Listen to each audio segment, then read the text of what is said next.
Zdravo svima i dobrodošli u Samrinu kuhinju. Za sve ljubitelje Kinder Countrya evo brze torte za vas, a pećnica vam neće trebati. Detaljan popis sastojaka nalazit će se u opisu videa, a svakako ćemo kroz sve sastojke proći i kroz sami video. Za početak je potrebno 210 g čokolade za kuhanje otopiti na pari. Nakon toga u zdjelu dodajemo 100 g ekspandirane riže.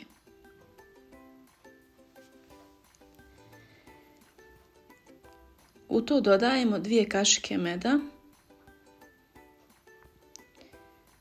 a zatim dodajemo otopljenu čokoladu.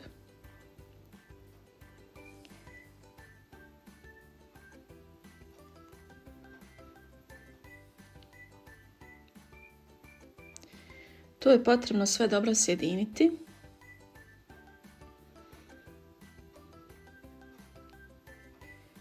I nakon toga kora će biti spremna.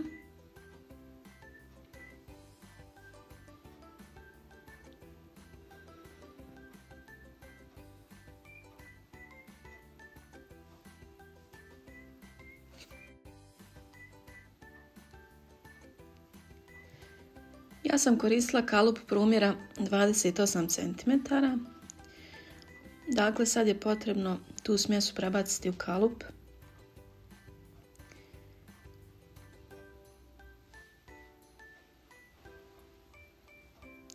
Te je ravnomjerno rasporediti po kalupu. Nakon što to uradite, koru je potrebno ostaviti u hladnjak nekih 15 minuta.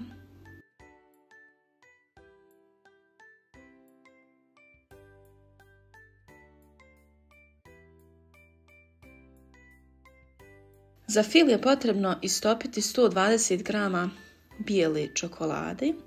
U posudu dodajem 300 ml tečnog slatkog vrhnja za šlag, zatim 3 kašike šećera u prahu. To sam malo umutila mikserom.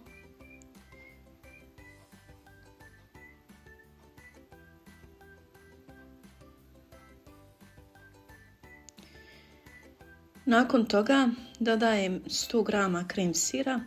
Ja sam koristila ABC krem sir. Može bilo koji krem sir. Dodajem istopljenu bijelu čokoladu. I to je sve od sastojaka što je potrebno za fil. To dakle sada dobro sjedinim mikserom. I fil je spreman. Fil dodajem preko kore u kalup. Te također i tu lijepo rasporedim po kalupu.